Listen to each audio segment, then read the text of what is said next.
أعوذ بالله من الشيطان الرجيم بسم الله الرحمن الرحيم السلام عليكم ورحمة الله وبركاته.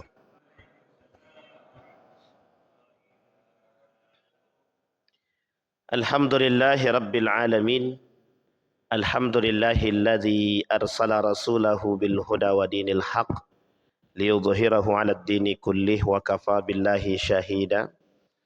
أشهد أن لا إله إلا الله وحده لا شريك له وأشهد أن محمدا عبده ورسوله لا نبي بعد. اللهم صل وسلم وبارك على هذا النبي الكريم. اللهم صل على محمد وعلى آل محمد في العالمين إنك حميد مجيد. يا أيها الناس اتقوا ربكم الذي خلقكم من نفس واحدة وخلق منها زوجها وبث منهما رجالا كثيرا ونساء واتقوا الله الذي تساءلون به والأرحام إن الله كان عليكم رقيبا. Puji syukur kehadirat Allah dengan mengucapkan alhamdulillahirabbil alamin. Berselawat kepada Nabi dengan mengucapkan Allahumma salli ala Muhammad wa ala ali Muhammad fil alamin innaka Hamidum Majid. Bapak Ibu sekalian yang berbahagia, di maghrib ini mudah-mudahan Allah berkahi kita semua. Mudah-mudahan Allah jadikan kita orang-orang yang selalu bersyukur akan segala nikmatnya. Allah jadikan kita orang-orang yang husnul khatimah. Amin ya rabbal alamin. Tak lupa berdoa kepada Allah. Yang pertama untuk kedua orang tua kita yang masih hidup, sehat, kuat, husnul khatimah. Untuk orang tua kita yang telah mendahului, Allah tempatkan di tempat terbaik di sisinya, Allah terima amal ibadahnya. Allah kumpulkan kelak bersama orang-orang yang soleh. Amin ya rabbal alamin. Baik Bapak Ibu sekalian yang berbahagia, saya tanya sama Bang Iwan, judulnya apa Bang Iwan? Salat berjamaah gitu dia. Sebenarnya mengajarkan orang yang sudah salat berjamaah ini sebenarnya tak perlu juga, tapi untuk mengingat-ingat tak ada masalah. Baik Bapak Ibu sekalian yang berbahagia, di dalam Al-Quran Allah berfirman, yauma yukshafu an saqi wa yud'auna ila sujud fala yastati'ud khashi'atan absaruhum tarhaquhum zillah wa qad kanu yud'auna ila sujudi wa hum salimun. Kata Allah di dalam Al-Quran, mereka diajak untuk sujud kepada Allah. Yud'auna ila sujud fala yastati'un. Tapi mereka enggak bisa. Mereka mengatakan kami tidak mampu melakukannya. Khashi'atan absaruhum tarhaquhum zillah.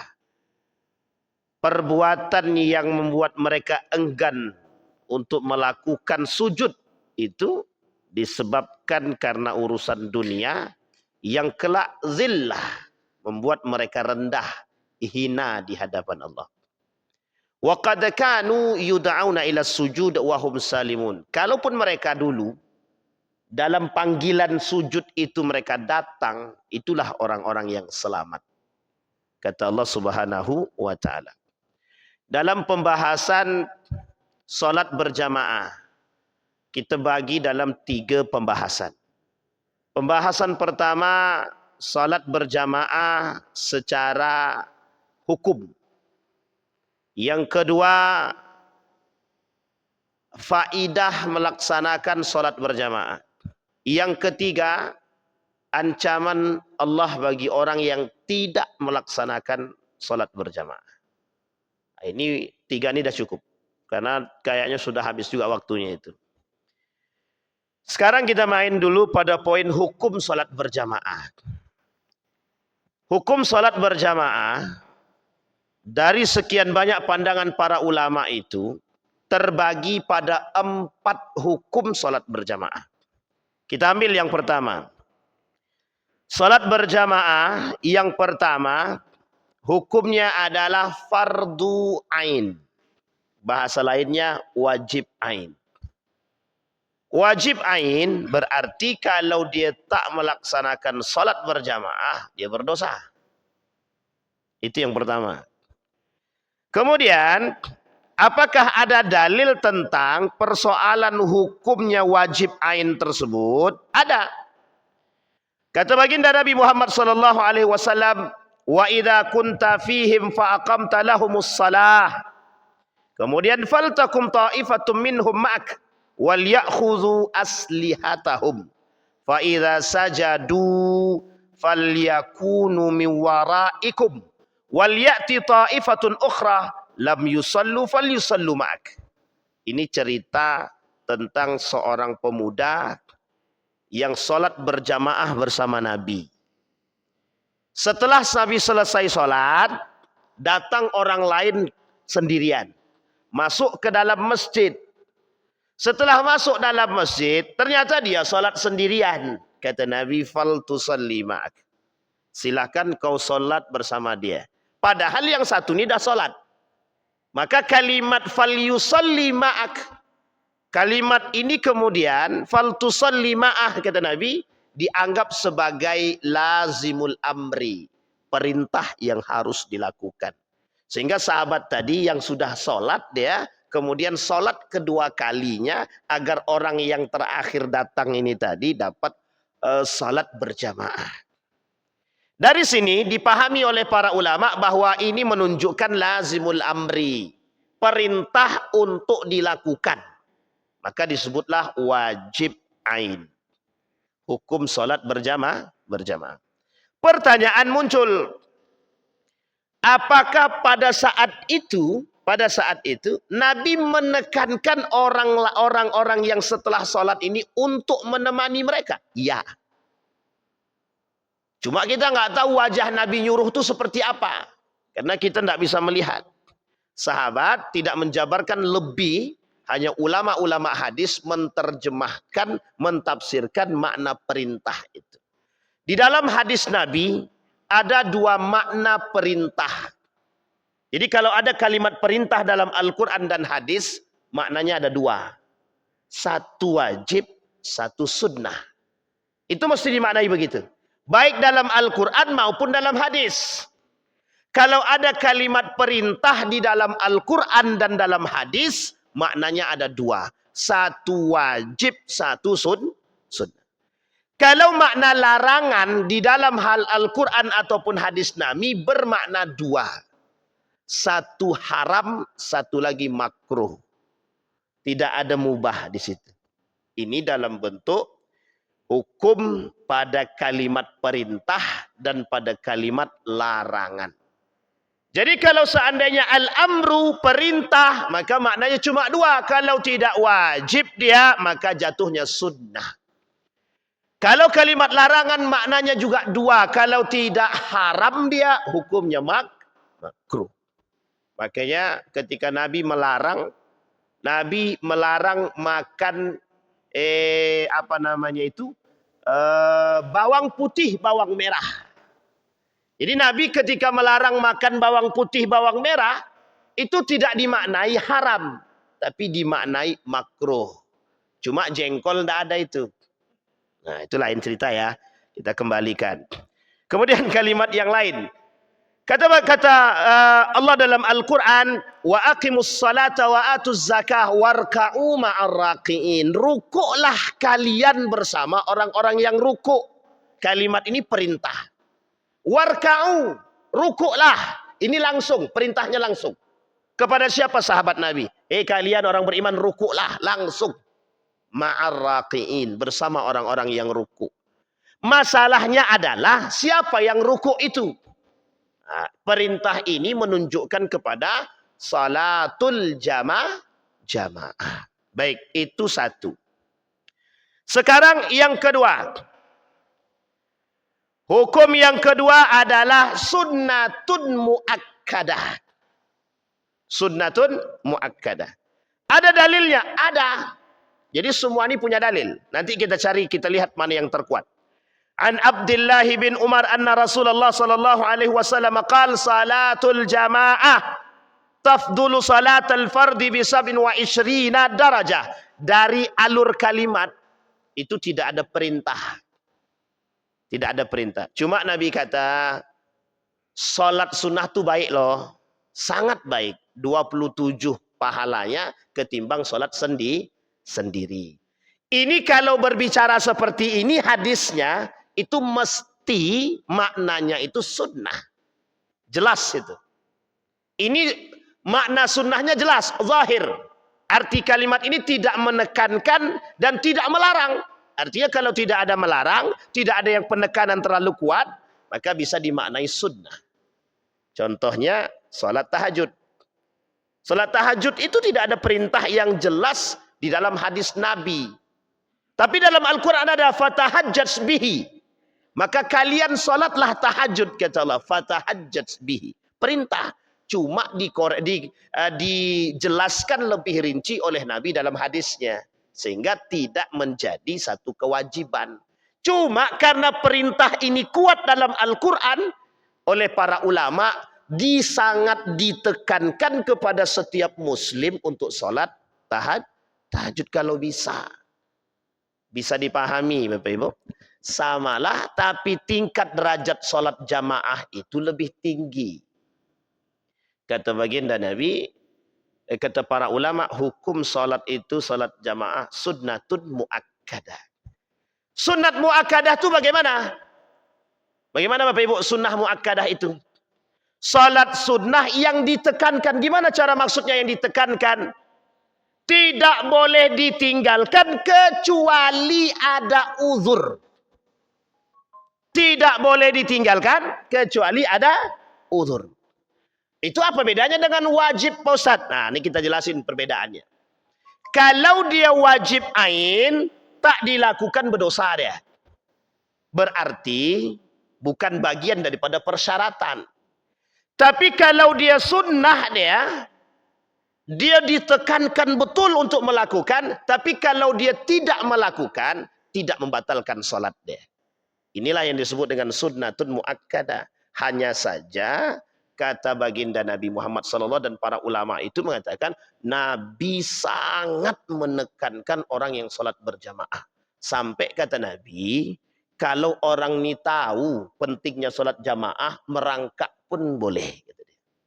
Begitulah kata Nabi.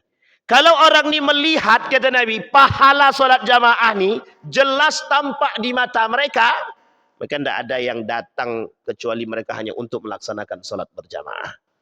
Cuma kan tidak nampak bentuk pahalanya itu. Cuma kita dikasih tahu 27 pahalanya. Tapi kita tak nampak pahalanya bagaimana. Tapi kalau seandainya setiap yang sholat berjamaah dikasih 27 beras. 27 kilo.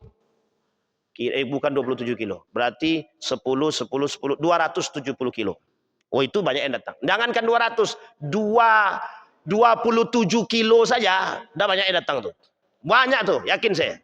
Tak usahlah itu 10 kilo pun orang datang. Itu 10 kilo itu. Ini pahala tuh tak nampak. Kalau nampak pahala tuh yakin banyak yang datang. Makanya Bapak Ibu sekalian yang berbahagia, menguji keimanan itu, kalau seandainya orang tuh nampak, dia tak perlu uji keimanan. Sudah jelas tujuannya. Tapi karena tak nampak inilah iman tuh penting. Kalau seandainya jelas surga dan neraka tuh, yakin saya takkan ada yang pilih neraka tuh Pak. Tak akan ada. Kalau ada orang pilih neraka itu memang akalnya memang kurang sehat, betul itu. Tapi pasti dia milih surga tuh jelas. Nah, cuman pertanyaannya kalau begitu kan tidak perlu ada tolak ukur iman gitu. Tapi kalau tak nampak nih, ya kita harus meyakini bagaimana. Disinilah kuncinya, apakah kita yakin dengan perintah Allah atau tidak. Nah, poinnya di situ. Baik. Dalil yang kedua. Inna a'zaman nas ajran fis salati ab'adahum ilaiha mamsha fa'atba'ahum walladhi yantadhir as-salah hatta yusalliyaha sampai akhir. Kata baginda Nabi ini hadis yang kedua. Sesungguhnya orang-orang yang mendapatkan pahala besar dalam salatnya ialah orang yang salatnya bersama-sama berjamaah. Ini pahala. Artinya pahala salat berjamaah lebih banyak daripada salat sendiri. Sekarang Bapak Ibu menjadi perdebatan di kalangan para ulama. Sekaligus saja kita sampaikan. Apa perdebatannya? Di dalam hadis ini tidak disebutkan masjid. Tidak ada dalil yang menunjukkan langsung mengatakan solatlah berjamaah. Solat berjamaah itu pahalanya 27 dibandingkan solat sendiri. Tak disebutkan di masjid. Sehingga ikhtilaf para ulama. Ulama berbeda pendapat pada makna hadis ini. Jumhur ulama mengatakan, Kalau sholat jamaah itu mestinya di masjid. Sehingga jumhur mengatakan tidak ada kalimat yang bisa disasar pada kalimat ini kecuali masjid. Tapi kemudian ulama lain bilang, kan di situ tidak ada kalimat masjidnya. Jadi kalau kami sholat di rumah berjamaah, bagaimana? Diperkuatlah oleh hadis yang lain. Hadis yang lain itu memperkuatnya, di rumah itu mungkin tidak kita sholat berjamaah dengan orang lain. Di rumah mungkin tidak kita sholat berjamaah dengan orang yang lain. Kan rumah masing-masing. Disinilah kalimat itu warka'u ma'arraki'in tidak diisyaratkan untuk rumah. Tapi disyaratkan untuk berjamaah. Dua tempat sholat berjamaah itu cuma dua. Satu di masjid, yang kedua di lapangan. Lapangan itu Idul Fitri, Idul Adha. Yang masjid sholat Jumat dan sholat maktubah 5 waktu. Bisa dipahami Bapak Ibu ya? Ini isyaratun kata para ulama. Jadi kata jumhur ulama berarti apakah sholat di rumah atau di masjid? Jumhur ulama sepakat itu yang dimaksud adalah masjid. Ibnu Hajar al-Asqalani mengatakan itu masjid. Ibnu Katsir mengatakan itu masjid. Tidak ada yang lain. Imam Nawawi mengatakan itu masjid, bukan yang lain. Sehingga kalau ada orang yang melaksanakan sholat berjamaah di rumah, bagaimana hukumnya? Dalam pandangan yang lain dia dapat 27 pahala, tapi dia tak dapat keberkahan dan keutamaan masjid. Di sini ada poin penting. Sehingga perlu juga dipahami, apakah masjid itu punya keutamaan? Ini menjadi poin pertanyaan. Pertanyaan muncul, apakah masjid punya keutamaan? Kalau tidak punya keutamaan, mengapa kita disuruh perintahkan masuk ke dalam masjid? Bisa dipahami Bapak Ibu ya? Sehingga tidak ada yang terbaik selain daripada muncul pertanyaan. Apakah sholat di masjid lebih baik daripada sholat di rumah? Itu pertanyaan yang sebenarnya tidak perlu dijawab.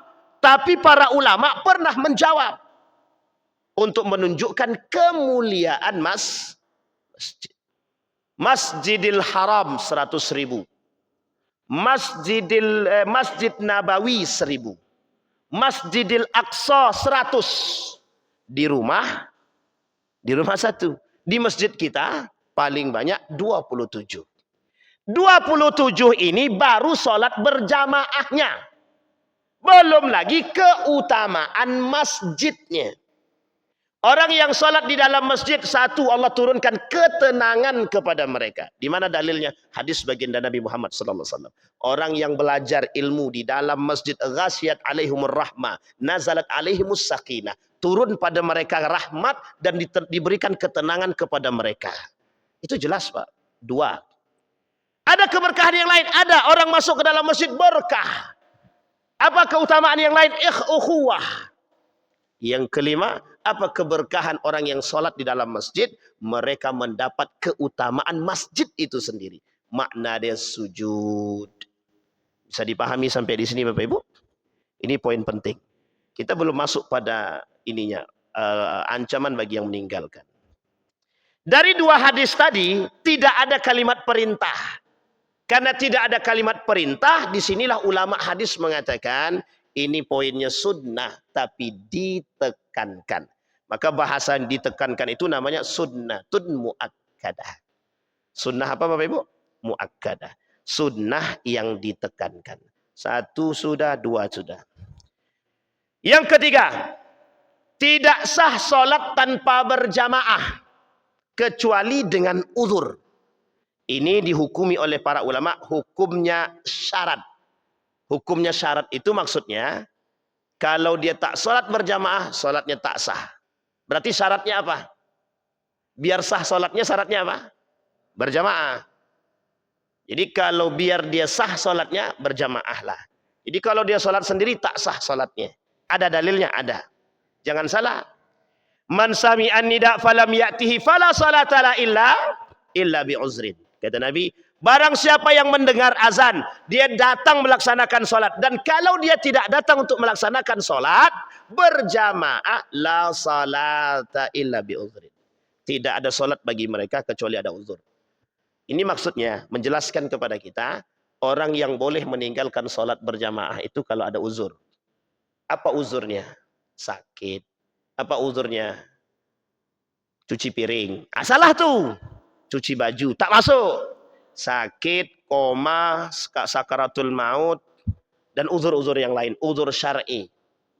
Kemudian Bapak Ibu sekalian yang berbahagia, ada hadis yang lain. Walladzi nafsi biyadihi Muhammadun walaqad hamamtu an amira bihatabin fayahtubu thumma amir salah. Kata Nabi sampai akhir, demi zat dan jiwaku yang ada dan jiwa yang ada di tangannya, sesungguhnya aku bertekad meminta dikumpulkan kayu bakar, lalu dikeringkan agar mudah dijadikan kayu bakar. Kemudian aku perintahkan mereka salat, lalu ada yang berazan. Ini menunjukkan pentingnya salat berjamaah. Kemudian dikatakan, aku perintahkan seseorang untuk mengimami sholat, dan aku berjamaah untuk menemui orang-orang yang berjamaah bersama mereka, lalu aku bakar rumah-rumah mereka. Jadi Nabi, ini pernah terjadi pada masa sahabat Nabi. Jadi waktu seorang sahabat itu tidak mau ke masjid, diambillah kayu bakar yang sudah dikumpulkan oleh para sahabat tadi. Orang sedang sholat, Nabi sholat. Setelah sholat, Nabi datang ke rumah orang yang nggak sholat itu, dicarinya, dibawa kayu bakar tadi, bakar. Ini nanti kita lihat derajat hadisnya bagaimana. Kata para ulama, derajat hadis ini hasan. Hasan. Tidak lemah, hasan. Kalau hasan itu di bawah sahih, di atas dhaif. Artinya kekuatannya masih kuat. Kecuali dhaif. Dhaif pun masih bisa diambilkan sebagai faidah dalam kehidupan. Kecuali dhaif jiddan. Dhaif jiddan pun masih bisa dipakai, kata Ibnu Hajar al-Asqalani. Yang tak bisa dipakai itu palsu. Palsu pun bisa dipakai dalam doa. Jadi hadis palsu bisa dipakai dalam doa saja. Dalam yang lain tak boleh. Tapi hadis dhaif jiddan, lemah sangat itu tidak boleh dipakai cuma dalam beberapa poin. Satu, dalam dijadikan alasan. Yang kedua, tentang akidah. Yang ketiga, tentang muamalah, boleh dipakai, tidak ada masalah. Cuma berhujjah tidak boleh. Pertanyaannya ini bukan hujjah, motivasi. Dalam motivasi bagaimana? Faidah boleh. Makanya kata para ulama hadis itu, termasuk salah satunya Al-Iraqi, Syekh Al-Iraqi mengatakan hadis dhaif boleh dijadikan sandaran untuk mengambil motivasi ataupun faidah. Nah, salah satu faidahnya begini. Kata Nabi, yang tidak sholat bakar. Tapi kalau ada orang sekarang yang tidak sholat berjamaah, dia datang Bapak Ibu ke rumah dia, dia bakar Bapak Ibu bakar rumah dia, beralasanlah dengan hadis ini. Itu tak boleh. Tak boleh. Hanya untuk motivasi. Jadi kalau dibakar beneran susah itu. Ya nggak perlu dibakar, sebenarnya sudah terbakar juga itu. Bisa dipahami Bapak Ibu? Itu hadis yang kedua. Hukum yang ke-1, 2, 3. Sekarang yang keempat Bapak Ibu. Yang keempat. Hukum salat berjamaah itu kata para ulama fardu kifayatin. Apa fardu kifayah itu? Kalau sudah ada orang yang mewakili, yang lain gugur. Jadi kalau sudah ada Pak Imam, dia makmum, dia azan, selesai. Di imamnya satu, muazin dia, imam dia, makmum dia, selesai itu. Yang penting ada mewakilkan. Maksudnya bagaimana? Fardu kifayatin. Apa maksudnya fardu kifayatin? Gugurlah bagi yang lain kewajibannya. Pertanyaannya adalah, adakah dalilnya? Ada. Ma min salasatin fi qaryatin wala badwi la tuqamu fihimus shalah illa qad istahwadha alaihimus syaitan. Fa alaikum bil jama'ati fa innama ya'kuludz dzanbu al qasiyah. Tidaklah ada 3 orang dalam satu perkampungan atau pedalaman tidak ditegakkan pada mereka salat kecuali syaitan akan menguasai mereka. Berjamaahlah kalian, kata Nabi, karena serigala hanya memangsa kambing yang sendirian. Serigala akan memangsa kambing yang sendirian. Maksud kalimat ini adalah kiasan. Kiasan itu maksudnya bagaimana? Maksudnya adalah kalau orang sholat sendirian, maka kita sedang membiarkan dia terjebak dalam dosa yang sendiri. Maka kalau ada yang lain berjamaah bersama yang satu orang ini, lepaslah kewajiban dia dan selamatlah dia dari dosa-dosa sholat sendiri. Ingat Bapak Ibu, fardu kifayatin. Berarti tidak perlu banyak Pak Ustadz. Ini juga menjadi dalil Bapak Ibu sekalian yang berbahagia, bagi madhab-madhab yang lain selain daripada madhab Imam Asy-Syafi'i, bolehnya sholat Jumat tidak harus 40 orang.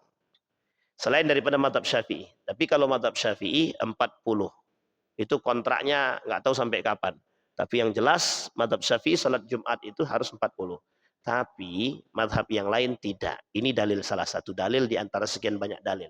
Salat berjamaah 3. Jadi kalau kami tinggal di sini Ustaz, cuma masyarakatnya hanya ada 20 kakak. Sementara kami punya masjid. Bagaimana salat Jumatnya? Sah. Sah. Jangan dipaksakan harus 40. Nanti orang nyebrang dari sungai susah. Tidak bisa dipaksakan. Tapi banyak masyarakatnya, cuma mereka nggak mau sholat saja. Yang sholat cuma 10 orang, sholat sah. Bisa dipahami Bapak Ibu ya? Baik. Sekarang pertanyaannya adalah, Ustadz, ini kan banyak sekali mazhabnya. Banyak sekali hukumnya. Fardu kifayah, syarat, kemudian sunnah muakkadah, kemudian wajib ain. Saya mengambil kesimpulan, kalau saya pribadi harus memilih, saya pribadi disuruh untuk memilih, saya mengatakan salat sunnah itu, salat berjamaah itu hukumnya adalah sunnah muakkadah. Cuma ada cumanya. Sunnah muakkadah di sini tidak boleh ditinggalkan kecuali hanya orang yang punya uzur. Dan saya pun mengatakan uzur yang dimaksud adalah uzur syar'i. Maka kata para ulama, sebisa mungkin paksakan dirimu untuk melaksanakan sholat berjamaah. Meskipun dia meninggalkannya tidak mendapatkan dosa. Sampai di sini bisa dipahami Bapak Ibu ya. Baik, sekarang kita lihat. Apa ancaman Allah? Ancaman Allah yang disebutkan dalam hadis baginda Nabi Muhammad SAW. Bagi orang yang sengaja meninggalkan sholat berjamaah. Yang pertama hadisnya sudah kita bacakan. Tidak sah sholat seseorang kalau dia tidak berjamaah. Meskipun hadis ini tidak dipakai oleh para ulama untuk menjadi landasan atau dalil hujjah. Tapi para ulama mengatakan begitulah pentingnya sholat berjamaah. Artinya, diartikan begini, kesempurnaan sholat itu sebaiknya berjamaah. Bisa dipahami ya? Meskipun, jadi gini Bapak, kalau dia tidak sempurna secara pahala, ya mungkin sah-sah saja dia sholat. Itulah istilahnya, sholat sendirian itu ya boleh-boleh saja. Tapi kalau dia berjamaah, banyak sekali keuntungannya dan bisa sempurna. Kalaupun dia tak dapat 1, dia dapat 27. Kalaupun dia tak dapat 27, dia dapat 20. Artinya, kalaupun dia salah, ada yang mengingatkan. Bisa dipahami. Kalau dia salah, karena dia berimam, tercover salahnya. Kalau dia sholat sendiri di rumah salah, ada nggak yang mengcover? Nggak ada. Makanya hati-hati. Tapi Ustaz, kami ini perempuan. Bagaimana? Karena ada dalil mengatakan perempuan itu sholatnya sebaiknya di rumah. Iya, hadis itu ada sebab turunnya. Kalau tidak ada sebab turunnya, tak ada hadis itu. Apa sebab turunnya? Sebab turunnya ketika perempuan-perempuan pada saat itu rumahnya agak jauh. Ketika dia rumahnya agak jauh, dia bilang sama Nabi, di tempat kami ini lampu gelap, tidak ada penerangan. Dan kami mau ke masjid susah. Dan kami khawatir karena ini perempuan pada masa Quraisy itu, pada masa jahiliyah itu sensitif kalau keluar sendirian. Dan ini menjadi dalil Bapak Ibu, kenapa orang ke Mekah itu harus pakai muhrim, pakai mahram. Perempuan kalau ke Mekah itu mau sekolah pakai mahram dulu, tidak bisa sendirian. Termasuk sebenarnya umroh. Umroh ini Bapak Ibu, sebenarnya umroh dan haji itu baru-baru ini dalil tentang bolehnya perempuan berangkat haji dan umroh itu sendirian. Baru-baru ini. Sebelumnya nggak boleh, harus pakai mahram. Ada alasannya, ada. Karena kekhawatiran itu telah terhilangkan. Fitnah itu bisa di-cover. Salah satunya digandeng dengan keluarga. Atau yang menjadi penanggung jawab kepada diri dia. Sama dengan kasusnya tadi. Ada perempuan mau ke masjid, takut. Kemudian datang kepada Nabi. Nabi bilang, sebaiknya perempuan sholatlah di rumah. Kalau merujuk pada kasus makna ini, kasus maknanya, ini kan ada sebabnya. Kalau sebab ini hilang kata para ulama, maka boleh bagi perempuan, baik bagi perempuan, sholatnya di masjid. Apalagi kalau rumahnya samping masjid. Kalau rumah samping masjid kan tinggal lompat. Itu kalau meludah pun sampai ke teras. Jadi sebenarnya boleh tidak bagi perempuan? Wah, baik sekali. Maka Bapak Ibu ada dua hukum di situ. Yang pertama, kalau orang yang mau memahami hadis ini secara tekstual tidak ada masalah. Makanya tidak ada hukum penekanan sholat berjamaah bagi perempuan di masjid. Tidak ada. Yang ada hanya bagi laki-laki. Pertanyaannya, mana yang lebih baik? Sholat di rumahkah atau sholat di masjid? Ya perempuan tinggal pilih. Kalau mau pahala yang banyak, ya datang ke masjid. Kalau tidak, ya terserah. Ini menjadi masalah juga.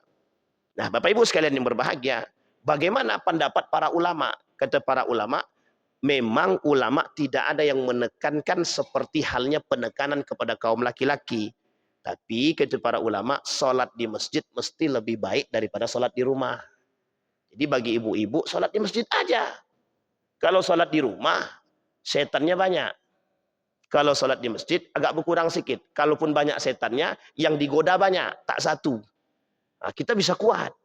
Kalau di rumah kan setan banyak, awak sendiri. Itu pun kalau kuat iman. Kalau tak kuat iman, tak jadi sholat kita. Takut tengok di dapur, api belum mati. Setelah dimatikan, masih ada khawatir. Oh, dah mati itu belum, dah mati itu belum. Akhirnya tak jadi sholat kita, Pak. Tapi kalau kita ke masjid, kita ramai. Sehingga setan pun mau mikir, mau dihasut, tidak digoda, tidak, kata setan. Itu yang pertama. Nah, yang kemudian yang kedua, ancaman bagi orang yang meninggalkan sholat berjamaah. Mereka tidak mendapatkan keberkahan masjid dan keutamaannya. Yang tadi kita sampaikan.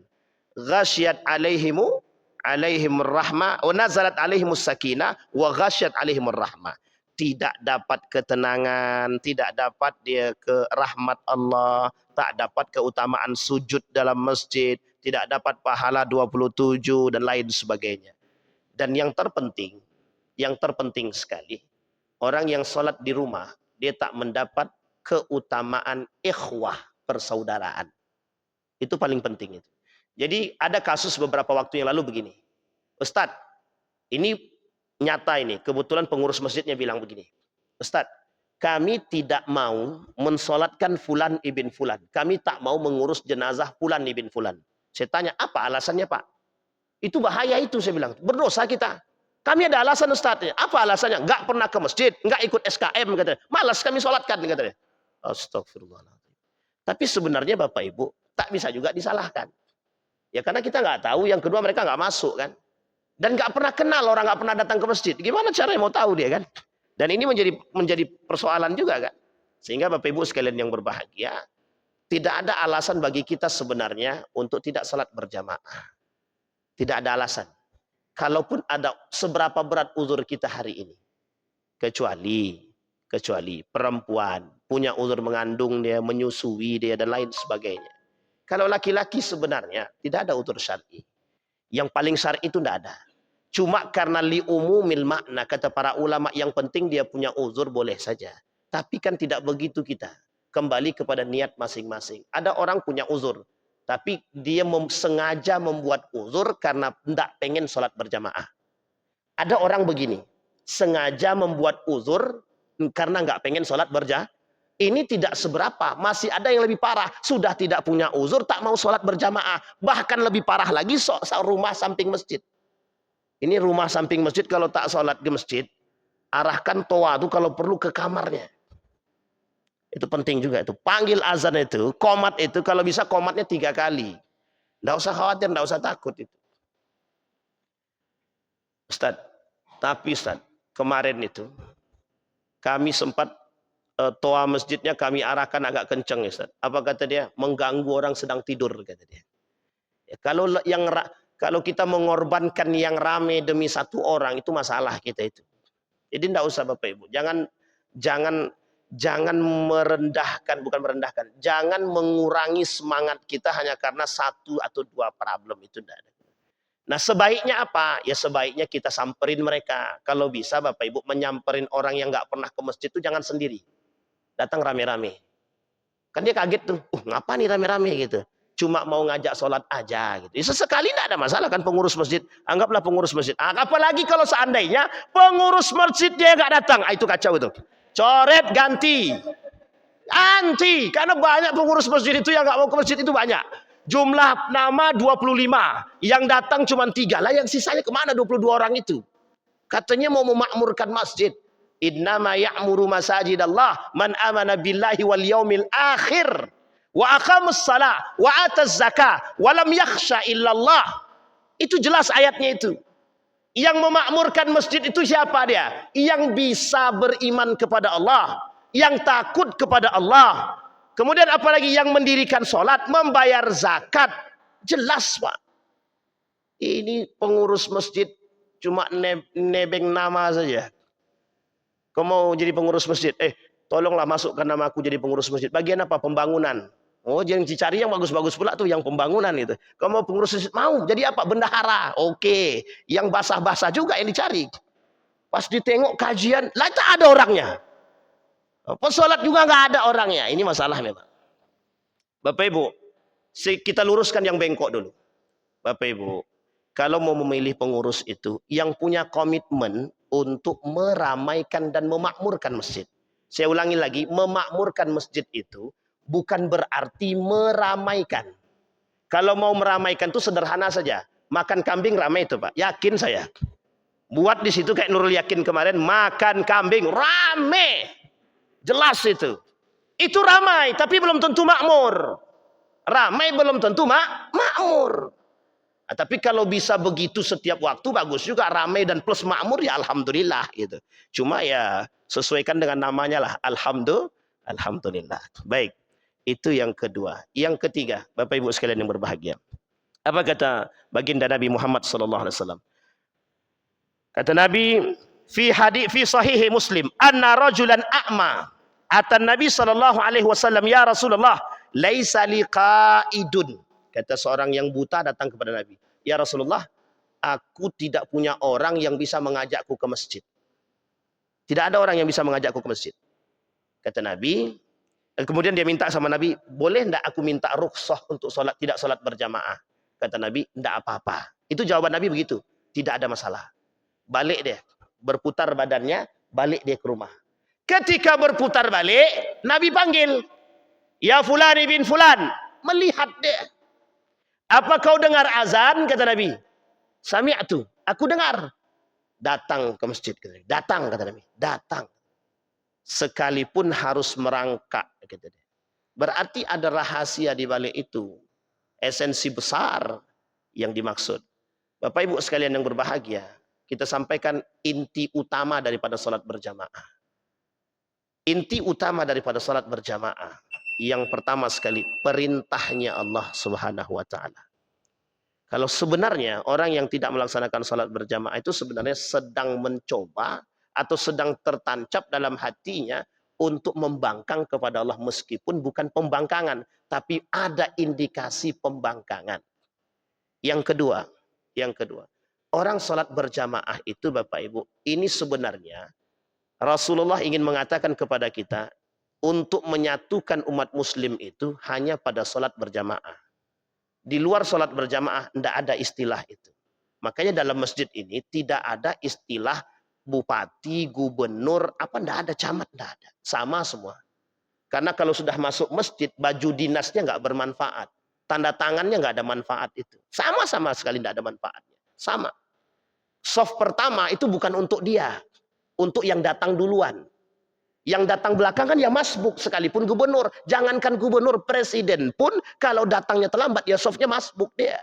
Jangan dimulia-muliakan, enggak usah. Kita enggak usah memuliakan manusia dalam masjid, enggak usah. Enggak usah. Oh, karena dia gubernur, anggota dewan, kasih terdepan, enggak usah. Enggak usah.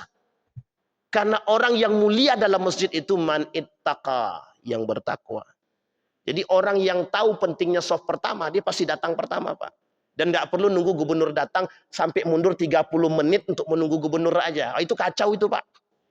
Ustadz, bentar Ustadz. Bentar lagi kita maju. Kenapa? Gubernur sudah jalan ke sini. Menunggu gubernur jalan ke sini 30 menit. Kita mengundurkan sholat. Oh, itu kacau sekali. Siapa dia? Belum tentu gara-gara dia kita masuk surga itu. Yang kita khawatirkan justru malah sebaliknya. Jadi tidak ada kemuliaan. Satu-satunya tempat yang bebas daripada segala macam ras, masjid. Dia tidak bisa, Pak. Jadi jangan memuliakan manusia yang tidak selayaknya untuk dimuliakan. Muliakanlah di dalam masjid ini orang yang bertakwa. Yang datang duluan dia yang punya hak duluan. Sebenarnya begitu. Kecuali datang duluan, memang nggak pengen sop pertama. Yaitu sebenarnya orang merugi juga gitu. Orang yang merugi. Kenapa merugi? Karena sop pertama pahalanya besar. Dan itu setiap sop itu ada pahala masing-masing, Pak. Dalam hadis Nabi jelas itu. Sop pertama berapa, sop kedua berapa, sop kedua. Itu ada. Tapi kan kita pilih yang paling belakang. Bapak Ibu, yang paling belakang itu sop perempuan. Kata Nabi dalam hadisnya sebaik-baiknya saf perempuan paling belakang. Kata dalam hadis Nabi, sebaik-baiknya saf lelaki paling depan. Begitu dia Bapak Ibu. Jadi kita cari yang paling belakang. Nah, inti poin daripada salat berjamaah itu adalah kita ukhuwah. Kita bersama membangun kekuatan. Makanya ada isyarat dalam hadis Nabi, sawwu sufufakum. Fa inna taswiyatas sufufi min tamamis shalah. Shaf, lurus, rapatkan. Itu tujuannya ada. Alaikum bil jamaah, kata Nabi. Bisa dipahami Bapak Ibu? Ini penting salat berjamaah itu begitu. Maka Bapak Ibu sekalian yang berbahagia, sebelum saya tutup itu, sebaiknya yang tetangga-tetangga kita nih, yang belum ke masjid, cara mengingatkannya, kalau tak cukup dengan suara, datanglah. Kalau kawan-kawan jamaah tablik itu kan diketuknya pintu satu-satu. Kalau kita tak sanggup, ya sambil lewatlah. Bro, masjid bro, gitu. Selesai. Jatuh atau gugur kita, gugur kewajiban kita.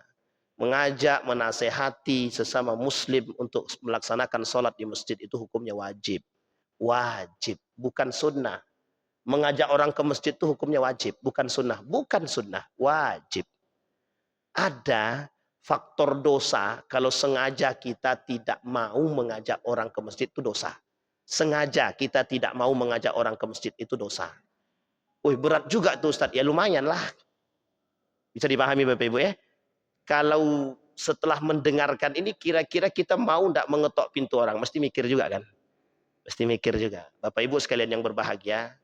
Saatnya kita memunculkan perhatian kita terhadap sesama. Karena memang mungkin ada saudara kita yang belum terketuk hatinya. Gara-gara bisa jadi dia tak mau si A yang bawa, dia maunya yang si B. Bisa jadi si B dan si C disukai, bawa dia ke masjid. Siapapun di antara kita.